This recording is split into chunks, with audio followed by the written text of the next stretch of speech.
శివ చేసిన దొంగతనాన్ని సోషల్ మీడియాలో అప్లోడ్ చేసి ప్రభావతికి ఆ వీడియోను చూపించిన రోహిణి. మీనాని ఇంట్లోంచి బయటికి వెళ్ళిపోమన్న ప్రభావతి. అసలు మీనా ఏం చేయబోతుందో తెలుసుకోవాలనుకుంటే ఇప్పుడే మా ఛానల్ తప్పకుండా సబ్స్క్రైబ్ చేసుకుని మా వీడియోని ఒక లైక్ చేయండి. పక్కనే ఉన్న గంట సింబల్ మీద క్లిక్ చేసి నోటిఫికేషన్స్ ఆల్లో పెట్టుకోండి.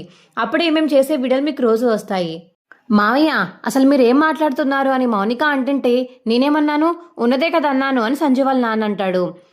ఏంటండి మీరేం మాట్లాడుతున్నారు, అసలు మీకు మతుందే మాట్లాడుతున్నారా, ఒక ఆడపిల్లని అలా అవమానిస్తారా మీరు అని సంజు వాళ్ళ అమ్మ అంటుంటే, అమ్మ ఇందులో అవమానించడానికి ఏముంది, ప్రతి ఒక్క అమ్మాయి తల్లి అవుతుంది, అందుకనే తిని ముందుగా అవుతుందో లేదో అని టెస్ట్ చేయించడానికి తీసుకువెళ్ళాను అని సంజు అంటుంటే, ఇక ఆపుతారా, మీరు నాతో కాపురం చేస్తే పిల్లలు పుడతారో పుట్టరో తెలిసేది, కాపురం చేయకుండానే పిల్లలు పుట్టాలంటే ఎక్కడి నుంచి పుట్టుకొస్తారండి, మీరు మాత్రం ఏమన్నా పైలోకల నుంచి పుట్టుకొస్తారా, మీకు అంతగా డౌట్లు అనుమానాలు ఉంటే చేయించుకున్నారుగా టెస్ట్ ఇవాళ, డాక్టర్ బాగా సమాధానం చెప్పినట్టున్నారు మీకు, అదే కంటిన్యూ అవ్వండి అని ఇక మౌనిక అంటుంటే, ఏయ్ అని చెప్పి సంజయ్ అంటుంటే, మీరు ఎంత నోరు రేస్ చేసినా నేను మాత్రం తగ్గను, ఒక ఆడపిల్లని ఎన్నన్నా భరిస్తుంది, కానీ తల్లి అవ్వాల్సిన అమ్మాయిని అలా మాటలు అంటుంటే, అలా కించపరుస్తుంటే ఆ పిల్ల ఎప్పటికీ ఒప్పుకోదు. ఇంకా మీకు చెప్పాల్సింది నేను చెప్పాను, మీరు కాపురం చేస్తే పిల్లలు పుడతారు, లేకపోతే పుట్టరు, దానికి మీరు నన్ను అవమానించాల్సిన అవసరం లేదు, హాస్పిటల్ తీసుకెళ్ళి టెస్టులు చేయించాల్సిన అవసరం కూడా లేదు, మీ పని మీరు చూసుకుంటే చాలా మంచిది అని మౌనిక చెప్పేసి అక్కడి నుంచి వెళ్ళిపోతుంది. ఏంటన్నా ఇది ఎలా కౌంటర్ ఇచ్చింది అని సంజు అయితే వాళ్ళ నాన్నతో అంటుంటే, మీకు అలాగే అవ్వాలే అని సంజు వాళ్ళ అమ్మ మనసులో అనుకుని అక్కడి నుంచి వెళ్ళిపోతుంది. సరే, ఈ విషయం ఎలాగో ఫ్లాప్ అయింది కాబట్టి మిగతా మ్యాటర్స్ చూద్దాము, అప్పుడు ఏదో ఒక రీజన్తో తిని బయటికి ఎంటేసి ఇంట్లోంచి అనిక సంజు వాళ్ళ నాన్న అయితే సంజుతో అంటూ ఉంటాడు. ఇంకో పక్క మీనా బాలు ఇక ఇంటికి వెళ్ళిపోయాక బాలు అయితే ఇక మీనా కోసం మళ్ళీ తన కోసం వండి పెడతాడు, ఇక మీనాకి తినిపిస్తాడు. అప్పుడే రోహిణి కూడా వస్తుంది. వీళ్ళ ప్రేమేంటో హాల్లో చూడలేకపోతున్నాము, వీళ్ళకంటూ ఒక రూమ్ ఉంటే ఆ రూమ్లోనే ఏడుస్తారు, హాలే వీళ్ళ రూమ్ అనుకుని ఇష్టం వచ్చినట్టు ఉంటున్నారు, ఎవరన్నా వస్తే చూసి షాక్ అవుతారు కదా, ఆ మాత్రం బ్రెయిన్ లేదా వీళ్ళకి అని మనసులో అనుకుని రోహిణి అయితే అక్కడి నుంచి వెళ్ళిపోతుంది. చూసావా పార్లరమ్మ ఎలా కుళ్ళుకుంటుందో, నేను నీకు తినిపిస్తున్నానని పార్లరమ్మ చాలా కుళ్ళుకుంటుంది, అందుకనే నేను తినిపిస్తుంటే ముఖం అలా మార్చుకుని వెళ్ళిపోయింది, ఆడెలాగో లక్షల మింగినోడు దీనికి తినిపించడు కదా, అందుకని ముఖం మార్చుకున్నట్టుంది పార్లర్ అమ్మ అని బాలు అంటుంటే, అబ్బా ఊరుకోండి, ఎవరి గురించో మనకెందుకు, తన మనసులో ఏమనుకుంది ఏంటో మనకెలా తెలుసు, మన ముఖం మీద అంటే మనం రివర్స్లో అనడానికి ఉంటుంది అని మీనా అంటుంది.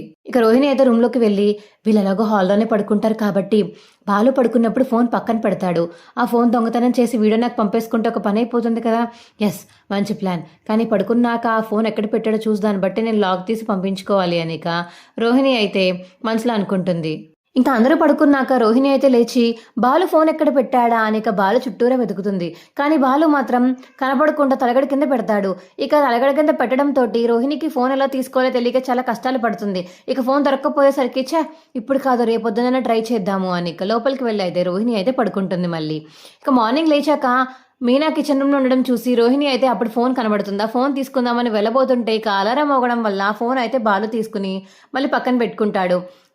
ఎన్ని ఛాన్సులు వచ్చినా బాలు ఫోన్ దొంగతనం చేయడానికి కుదరడం లేదేంటి, ఏంటి ఏమవుతుంది అసలు, ఎలాగైనా ఇప్పుడు ఆ ఫోన్ ఇవాళ దొంగతనం చేసి అందులో ఏముందో ఆ వీడియో నేను పంపుకోవాలి, అప్పుడే గుణ నాకు హెల్ప్ చేస్తాడు, లేదంటే ఆ దినేష్ గడి చేతిలో అడ్డంగా బుక్ అయిపోతాను, వాడికి కావాల్సిన డబ్బులు వాడికి ఇచ్చేసి ఇక నా పనిని చూసుకోవచ్చు, కొంచెం ప్రశాంతంగా ఉండొచ్చు అని మనసులో అయితే అనుకుంటుంది రోహిణి. ఇక బాలు అయితే లేచి స్నానం చేయడానికి వెళ్తాడు.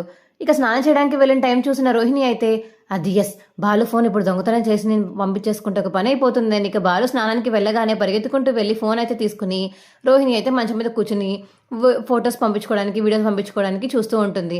అప్పుడే ఇక బాలు అయితే మీనా మీనా అని బాత్రూమ్ నుంచి పిలుస్తూ ఉంటాడు. చిచిచి అయ్యో అని చెప్పేసి ఇక పరిగెత్తుకుంటూ వెళ్ళి రోహిణి అయితే మంచం కింద దాక్కుంటుంది. ఏంటండి ఎందుకలా పిలుస్తున్నారు, ఏం లేదు మీనా టవల్ అయిపోయింది, టవల్ లేదు నా దగ్గర, టవల్ తీసుకురా అని, ఏంటి టవల్ అయిపోయిందా అని మీనా అడుగుతుంటే, అదే టవల్ లేదు తీసుకురా ముందు అని బాలు అడుగుతాడు. ఇక టవల్ ఉండగానే బాలు కావాలని మీనాని టవల్ అడిగి ఇక మీనాతో అయితే ముద్దులు పెడుతూ రొమాన్స్ చేసుకుంటూ ఉంటాడు ఇంకా రూమ్లో. అది ఇంకా రోహిణి అయితే మంచం కింద పడుకుని, నాకేంటి కర్మ, ఈ వీడియో పంపేసుకుంటే ఒక పని అయిపోతుంది అని చెప్పేసి ఇక వీడియో అయితే దొరకడంతో వీడియో పంపేసుకుంటుంది రోహిణి తన ఫోన్లోకి.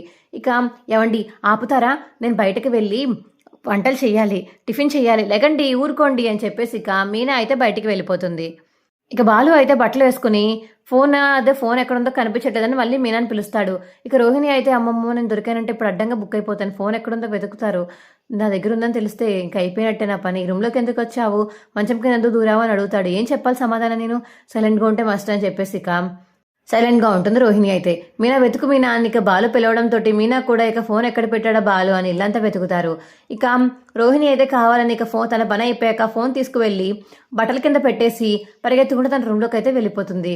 ఏంటి ఏం వెతుకుతున్నారు అని అప్పుడే వచ్చి రోహిణి అడుగుతుంటే, ఈయన ఫోన్ పోయింది, ఫోన్ వెతుకుతున్నాము అని ఇక మీనా అంటుంది. ఓకే అని చెప్పేసి ఇక రోహిణి అయితే అటు ఇటు తిరుగుతూ ఉంటే మీనా మళ్ళీ ఆ రూమ్లోకి వెళ్ళి ఆ బట్టలు అయితే తీస్తుంది. ఇక బాలు ఫోన్ కనబడడంతో, ఏవండి ఇదేంటి, నా ఫోను కదా, నేను ఇక్కడ దొరికింది, మీరు సరిగ్గా వెతుక్కోవడం కూడా రాదా మీకు అని ఇక మీనా అంటుంటే, అవునా ఇక్కడ దొరికిందా అని చెప్పేసి ఇక బాలు అంటాడు. కానీ అక్కడ పెట్టలేదే, నేను స్నానానికి వెళ్లే ముందు ఇక్కడ పెట్టేసి లోపలికి వెళ్ళాను, ఈ టేబుల్ మీద పెట్టింది ఆ టేబుల్ మీద ఎందుకు వెళ్తుంది, ఏదో తేడాగా ఉంది అని చెప్పేసి ఇక బాలు అయితే మనసులో అనుకుంటాడు. ఇక దొరికింది ఛాన్స్ అని చెప్పేసి గుణకైతే ఫోన్ చేస్తుంది రోహిణి. హలో గుణ, నేను వీడియో పంపేసుకున్నాను, అయిపోయింది, ఇక శివగాడి పని అయిపోయింది అని ఇక రోహిణి అంటుంటే, మీ అకౌంట్ తోటి అప్లోడ్ చేయకండి, ఒకవేళ ఆ అకౌంట్ని డౌన్ చేయాలంటే అప్పుడు మీరే అని తెలిసిపోతుంది, కాబట్టి వేరే వాళ్ళకి అప్పచెప్దాం ఈ పని అని ఇక గుణ చెప్పడంతో సరే అన్న అని ఇక మనిషి కూడా ఒప్పుకుంటాడు. ఇక రోహిణి అయితే వీడియో పంపుతుంది గుణాకి. సరే మేడం, నేను అప్లోడ్ చేస్తాను, థ్యాంక్ యూ సో మచ్, ఇక దినేష్ గురించి మీరు మర్చిపోండి అని గుణ చెప్పడంతో, చాలా చాలా థ్యాంక్స్, నువ్వు కాదు నేను చెప్పాలి మీకు అని చెప్పేసి ఇక రోహిణి అంటుంది. ఇక ఫోన్ కట్ చేయడంతో గుణ అయితే ఫోన్ చేస్తాడు వాళ్ళ మనిషికి. రే, నీకు వీడియో పెట్టాను, అప్లోడ్ చేసేరా, సోషల్ మీడియాలో ఫుల్గా వైరల్ అవ్వాలి అని ఇక గుణ చెప్పేసరికి, సరే అన్న ఒక 10 నిమిషాలు చూడు వైరల్ అయిపోతుంది అని ఇక వాళ్ళ తెలిసిన మనుషులు అయితే ఫోన్ కట్ చేస్తారు. ఇక శివ వీడియో అయితే అప్లోడ్ చేస్తారు ఆన్లైన్లో. ఇంకా అది రోహిణికి రావడంతో ఇక రోహిణి అయితే ఎస్ అని చెప్పేసి ప్రభావత్ దగ్గరికి వెళ్ళి అయితే వీడియో చూపిస్తుంది. అత్తయ్య చూడండి అత్తయ్య, అసలు మీనా వాళ్ళ తమ్ముడు ఏం చేశాడో చూడండి అత్తయ్య అని ఇక రోహిణి చెప్పేసరికి ఇక ప్రభావతి అయితే వీడియో చూసి ఒకసారిగా షాక్ అయిపోతుంది. ఏంటిది, ఎవరిదంతా చేసింది, ఎందుకు ఇలా చేశారు అని చెప్పేసి ఇక ప్రభావతి అడుగుతుంటే, ఏమో అది శివ అదే మీనా వాళ్ళ తమ్ముడు అత్తయ్య, మీ ₹1,00,000 కొట్టేసింది తనే అని చెప్పేసి ఇక రోహిణి చెప్పగానే, ఏ మీనా బయటికి రావే అని గట్టిగా పిలుస్తుంది ఇక ప్రభావతి అయితే. ఏంటి ఏమనుకుంటున్నావు, నువ్వు మీ తమ్ముడు కలిసి, అసలు మీ తమ్ముడు ఏం చేస్తున్నాడు, నా ₹1,00,000 కొట్టేసి ఆ విషయం నీ దగ్గర దాచుకొని ఇన్ని రోజులు నంగనాచిలాగా నాటకాలు ఆడతావా, అవన్నీ తేవడం కోసం ఎంత కష్టపడ్డారో తెలుసా మీ మావయ్య, మీ వాడేమో ఈజీగా డబ్బులు కొట్టుకుని పోయాడు అనుకున్నాను, నువ్వు నీ కుటుంబం మీ అందరూ దొంగ వాళ్ళే, దొంగ వెదవలే అని దొంగ బుద్ధులే, అన్ని మీ బుద్ధులు మీ నాన్నవి మీ అమ్మవి వచ్చినట్టున్నాయి అని ప్రభావతికి అంటుంటే, అత్తయ్య ఇంక మాటలు ఆపరా, ఏంటా మాటలు, ఊరుకుంటున్నాను కదా అని మీ ఇష్టం వచ్చినట్టు రెచ్చిపోయినట్టు మాట్లాడితే నాకు కూడా మనసాక్షి ఉంటుంది, అది కూడా కొట్టమనే చెప్తుంది అని మీనా అంటుంటే, ఏంటి ఇప్పుడు నన్ను కొడతావా కొట్టవే కొట్టు అని ప్రభావతి అంటుంటే, నీ అంత కొట్టేదానిలాగేం దిగజారలేదు అత్తయ్య, నా తమ్ముడు అలా దొంగతనం చేశాడంటే అది నిజమైతే నేను ఇప్పుడే వెళ్ళిపోతాను, వాడికి బుద్ధి చెప్తాను అని మీనా అంటుంటే, అది నిజమేనే, అది కావాలితే నువ్వు వీడియో చూడు, సీసీ కెమెరాలో బాగా రికార్డ్ అయింది, అది నేనేనని, నా దగ్గర దొంగతనం చేసి పారిపోతున్నాడని ఈజీగా కనిపెట్టేయగలుగుతారు తెలిసిన వాళ్ళు ఎవరైనా సరే, రేపొద్దున్న ఇప్పుడు మా వీధిలో ఇలా తలెత్తుకుని తిరగమంటావు, చెప్పు అని ప్రభావతి మీనాని అంటుంటే, ఆపండి అత్తయ్య, ఒక్కడే నా తమ్ముడు అయితే తప్పు చేసినట్టు మీరు అంతలా ఫీల్ అయిపోతున్నారు, మీ కొడుకు చేయలేదా, మీ పెద్ద కొడుకు చేయలేదా, మీ చిన్న కొడుకు చేయలేదా, చెప్పండి, ఎవరు చేయలేదు, వీడు లేచిపోయి పెళ్లి చేసుకున్నాడు, వీడేమో ఏకంగా మొత్తానికి డబ్బులు తగలబెట్టాడు, అలాంటిది అవన్నీ వదిలేసి నా తమ్ముడు గురించి మాత్రమే మాట్లాడుకుంటారని మీరు అనుకుంటున్నారా అని మీనా అంటుంటే, నాకు అవన్నీ అనవసరం, మీ తమ్ముడు నా దగ్గర డబ్బులు దొంగతనం చేశాడు కాబట్టి తెచ్చి ఇవ్వాల్సిందే అని ప్రభావతి అంటుంటే, అప్పుడే బాలు వచ్చి, ఏం అవసరం లేదు, ఎవరికి డబ్బులు ఇవ్వాల్సిన అవసరమే లేదు, ఆల్రెడీ అప్పుడు నేను ఆ దొంగతనం చేసిన ₹1,00,000 తీసుకొచ్చి ఇచ్చాను కదా, అప్పుడు మన దగ్గర దొంగతనం చేసిన అబ్బాయే డబ్బులు ఇచ్చాడని చెప్పానా, అది శివాయే ఇచ్చాడు, ఆ శివ అప్పుడే తీర్చేశాడు, నాకు ఈ నిజం ముందే తెలుసు నాన్న, కానీ తెలిస్తే మీరు అందరూ ఏమైపోతారా అని చెప్పలేదు అనిక బాలు చెప్పడంతో, సరే రా, నీకు తెలిస్తే నిజం అదే చాలు, మాకు అంతకుమించి ఇంకేం అవసరం లేదు అని చెప్పి సత్యం అంటాడు. ఏంటి తెలిసేది, అసలు ఇది ఇంట్లో ఉండడానికి వీనలేదు, అసలు వాళ్ళ తమ్ముడు దొంగతనం చేసింది ఇంట్లో ఎలా ఉంచుతారనుకుంటున్నారు, అసలు తనని మీనాని ఇంట్లోంచి బయటకు గెంటేయండి అని చెప్పేసి ఇక ప్రభావతి అంటుంటే, నేను గెంటను, నువ్వు నోరు మూసుకుని పని చూసుకో, దొరికిన ఛాన్స్ కదా అని ఎప్పుడు బయటికి గెంటేద్దామా అని ఎదురు చూస్తూ ఉంటావు, నోరు మూయి ప్రభా, తప్పు చేసింది వాళ్ళ తమ్ముడు అయితే మీనాని అంటావేంటి నువ్వు, మీనా ఏమైనా తప్పు చేస్తే అప్పుడు వేరే కారణం మీద శిక్ష వేయొచ్చు, కానీ తనే తప్పు చేయకుండా ఎన్ని శిక్షలని వేస్తావు, ఆ రోహిణి మనోజ్ గారు చేసిన తప్పులు ఏమైనా తక్కువ, వాళ్ళు ఎప్పుడు ఏదో చేస్తూనే ఉన్నారు, కానీ వాళ్ళని ఎప్పుడు ఇంట్లోంచి బయటికి వెళ్ళిపోమని కానీ నాతో మాట్లాడద్దని కానీ ఎప్పుడు ఏ ముక్క చెప్పలేదు, ఎందుకంటే నీకు వాళ్ళు బాగా ఇష్టం కాబట్టి. మా వీడియో మీకు ఎలా అనిపించిందో కింద కామెంట్ సెక్షన్లో తెలియచేయండి. మా వీడియో కనుక నచ్చితే మా వీడియోని లైక్ చేసి తప్పకుండా మా ఛానల్ సబ్స్క్రైబ్ చేసుకోండి. పక్కనే ఉన్న గంట సింబల్ మీద క్లిక్ చేసి నోటిఫికేషన్స్ ఆల్లో పెట్టుకోండి. అప్పుడే మేము చేసే వీడియోలు మీకు రోజు వస్తాయి. Bye friends.